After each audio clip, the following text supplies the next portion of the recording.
बचपन से ही हमें स्कूल में पढ़ाया जाता है एल्बर्ट आइंस्टाइन इस दुनिया के सबसे बुद्धिमान व्यक्ति थे और उनके जितना ज्ञानवान कोई पैदा नहीं हुआ। पर आप जानते हैं, भारत में जन्मे वशिष्ठ नारायण सिंह ने आइंस्टीन की मशहूर रिलेटिव थ्योरी तक को चुनौती दे दी थी। कौन थे वशिष्ठ नारायण सिंह? क्यों इनके बारे में हमें नहीं पढ़ाया जाता, न इन पर कोई किताब लिखी गई? वशिष्ठ नारायण का जन्म 2 अप्रैल 1942 को पटना के बसंतपुर गांव में हुआ। उनके पिताजी एक पुलिस कांस्टेबल थे और 5 भाई बहनों के परिवार में आर्थिक तंगी हमेशा डेरा जमाए रहती थी, लेकिन इससे उनकी प्रतिभा पर कभी कोई ग्रहण नहीं लगा। वशिष्ठ नारायण एक चाइल्ड प्रोडिजी थे और उनका दिमाग बहुत तेज था, इतना तेज कि उन्होंने गरीबी तक को पीछे छोड़ दिया। उन्होंने अपने बलबूते पर पटना यूनिवर्सिटी में एडमिशन लिया। यूनिवर्सिटी में एडमिशन लेने से पहले लोग सिर्फ उन्हें एक होशियार स्टूडेंट मानते थे, पर यूनिवर्सिटी में कुछ ऐसा हुआ जिसने सबको चौंका दिया। दरअसल वो मैथ्स में अपने क्लास के ही नहीं, अपने सीनियर्स के भी सवाल सॉल्व कर देते थे। कॉलेज के प्रिंसिपल डॉक्टर नागेंद्र नाथ, जो खुद एक मैथ्स के प्रोफेसर थे, भाई वो वशिष्ठ से काफी परेशान थे, क्योंकि वशिष्ठ मैथ्स की क्लास में अपने टीचर से अजीबोगरीब सवाल पूछते थे और उनके टीचर्स को भी नहीं आता था, और टीचर के गलत पढ़ाने पर वो अपने टीचर को डांट तक देते थे। तो डॉक्टर नाथ ने वशिष्ठ नारायण को सबक सिखाने के लिए उनका एक अलग एग्जाम लिया। उन्होंने एक ऐसा पेपर सेट किया जो वशिष्ठ को कभी पढ़ाया ही नहीं किया।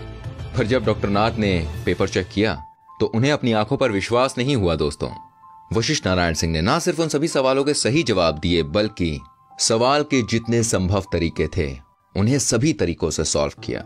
इसके बाद वशिष्ठ के लिए यूनिवर्सिटी के नियम बदल दिए गए और वशिष्ठ को पहले साल से BSc maths honours final year में प्रमोट किया गया। सीधा फाइनल ईयर में आने के बावजूद उन्होंने डिस्टिंक्शन से क्लास में टॉप किया। कॉलेज में अपने दूसरे वर्ष के अंत तक उन्हें एमएससी मैथ्स अंतिम परीक्षा देने की अनुमति दी गई। एमएससी फाइनल ईयर के सबसे होनहार बच्चे ने कॉलेज ड्रॉप कर दिया, इस डर से कि उसका टॉप रैंक वशिष्ठ नारायण सिंह को प्राप्त हो जाएगा। वशिष्ठ नारायण सिंह जब पटना साइंस कॉलेज में पढ़ते थे, तभी कैलिफोर्निया विश्वविद्यालय के प्रोफेसर जॉन कैली की नजर उन पर पड़ी। कैली ने उनकी प्रतिभा को पहचाना और 1965 में वशिष्ठ नारायण को अपने खर्चे पर अमेरिका ले गए। साल 1969 में उन्होंने कैलिफोर्निया यूनिवर्सिटी में पीएचडी की और अब वो डॉक्टर वशिष्ठ नारायण बन चुके थे। पीएचडी के बाद डॉक्टर वशिष्ठ नारायण सिंह ने स्पेस ऑर्गेनाइजेशन नासा ज्वाइन किया और 1969 में नासा का अपोलो मिशन लॉन्च हुआ। जी हाँ, वही अपोलो मिशन जिसने इंसान को चांद पर पहुंचाया था। इस मिशन के दौरान कंप्यूटर्स कुछ देर के लिए बंद हो गए थे।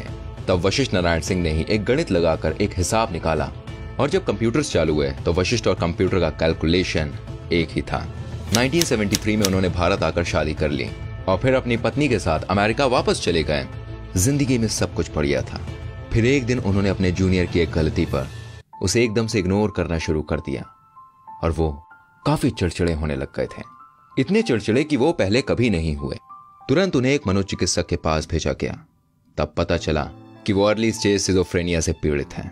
इसके बाद उन्हें कुछ चिकित्सीय दवाओं को लेने को कहा गया।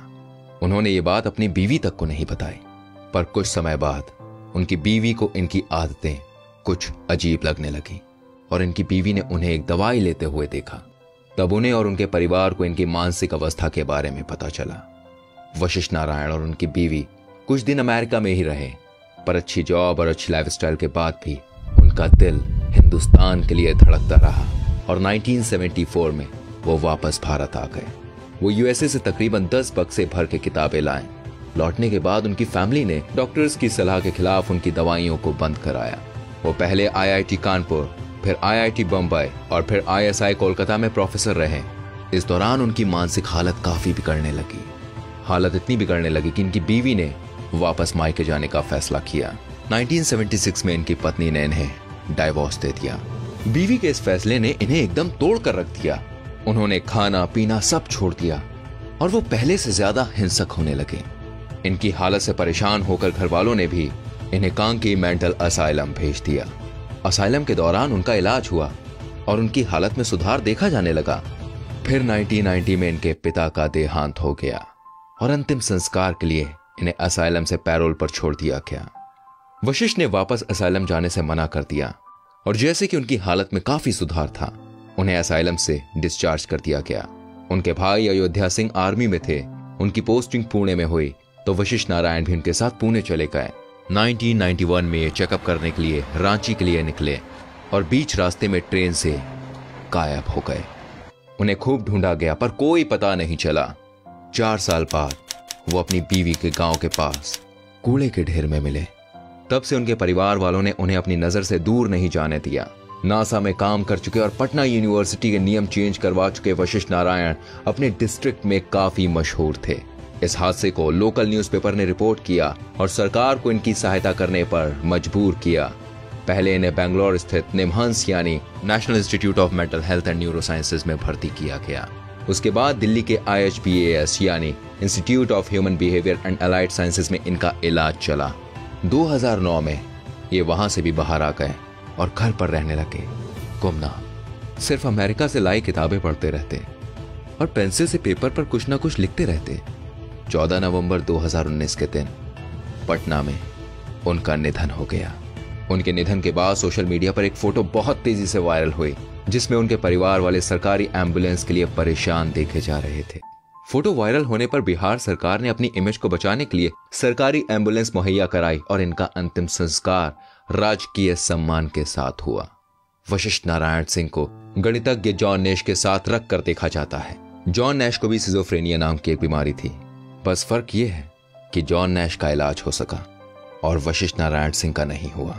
वशिष्ठ नारायण सिंह एक ऐसे व्यक्ति थे जिन्होंने समय समय पर अपने एक्स्ट्रा ऑर्डिनरी होने का प्रूफ किया, पर कमजोर सुविधाएं, निजी जीवन में समस्याओं, समाज के पागल होने के बोझ ने उन्हें तोड़ दिया। ये इस देश का दुर्भाग्य नहीं तो और क्या है। जो आदमी भारत का नाम पूरी दुनिया में रोशन करने में सक्षम था, उसकी मौत के बाद 2 घंटे तक उनकी बॉडी लेने एम्बुलेंस तक नहीं पहुंची। ये वशिष्ठ नारायण का नहीं बल्कि हमारे देश का नुकसान है। शायद जैसे आज दुनिया एल्बर्ट आइंस्टाइन को याद करती है, कल शायद वशिष्ठ नारायण सिंह को करती। दोस्तों, इस वीडियो को जितना शेयर कर सकते हैं ना आप उतना शेयर कीजिए, ताकि फिर किसी होनहार के हाल वशिष्ठ नारायण जैसे ना हो। हम कोशिश करेंगे आपके लिए ऐसी और वीडियोस लाने की। फिलहाल चाहेंगे इजाजत। ख्याल रखिएगा।